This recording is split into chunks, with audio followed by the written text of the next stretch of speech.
Hey, welcome back to the Disney Plus Everyday Challenge, and today we have Playful Pluto. Even though this is technically a Mickey Mouse starring cartoon from 1934, it is 8 minutes long, and yeah, this is black and white. This is how we've watched a Pluto cartoon yesterday.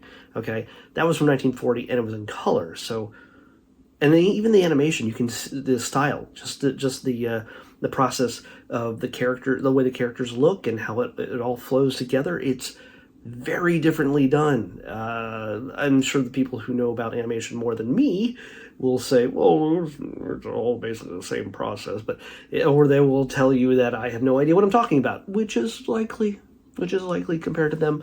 I know nothing. But this 1934 cartoon starring Mickey Mouse in Playful Pluto is just basically Mickey and Pluto just goofing off, doing some yard work, and then just pranking each other, just doing some crazy stuff with the hose, and then there's a whirlwind outside for some reason, and they go inside, and one of them swallows a flashlight. You can guess who. And yeah, then there's bugs. So there's all sorts of different things happening in this one. Mickey is voiced by Walt Disney himself. And once again, two different people are listed as voicing Pluto, Pinto Colvig, and Lee Miller. So yeah, I guess maybe some people, one of them does the barking, one does the growling. Either way, Mickey does do some talking here. His voice sounds a little bit different than I'm used to hearing Mickey's voice as done by Walt in some of these older cartoons. But either way, it makes for some just crazy classic black and white animated fun. I know I said this yesterday if you watched yesterday's episode, but hey,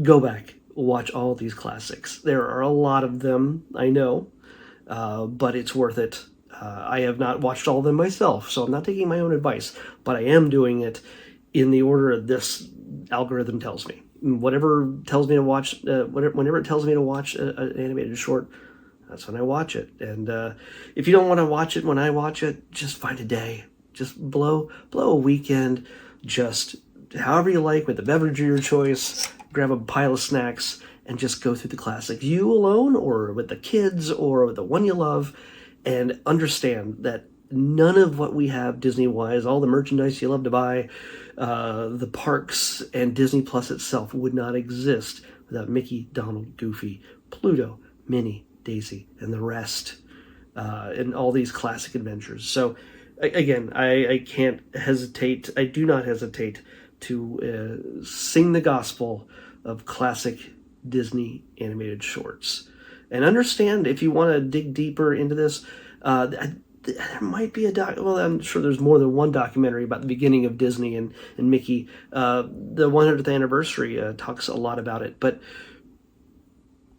read up on it and understand where these came from, how people would used to watch these. These used to appear in front of full-length films back in the day, back in the theaters. People would pay a nickel or whatever and watch, or maybe it was a quarter, and it was like if you were rich, but you pay a nickel, and some kids would spend an afternoon just to get out of the heat of the summer to watch cartoons and laugh their butts off, and that's all right.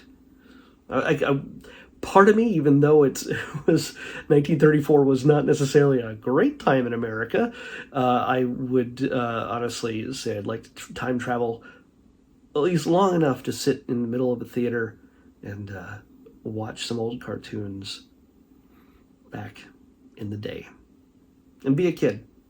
That'd be cool. Did I tell you about the plot? Yeah, it's no real plot. It's just crazy, wacky antics. Pluto getting the short end of the stick when it comes to a lot of stuff, but it's nevertheless funny. So let's pick tomorrow's episode and see if we get a third Pluto cartoon. I think there's a few left. 93. If we do, this is going to be the weirdest hat trick ever. 93. Oh my gosh. We got so close to another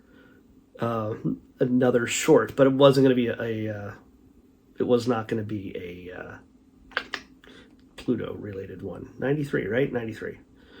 All right, 93. We're back to documentaries, but this is, from what I understand about this, it is a little bit different. It might have to do with romance on a volcano. I could be wrong. I might be mixing it up with something else. Either way, this one's called Fire of Love.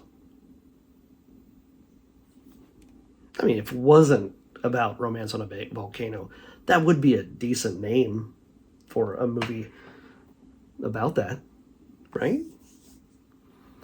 Anyway, Fire of Love is what we're watching next on the Disney Plus Everyday Challenge. I'll see you back here tomorrow with that.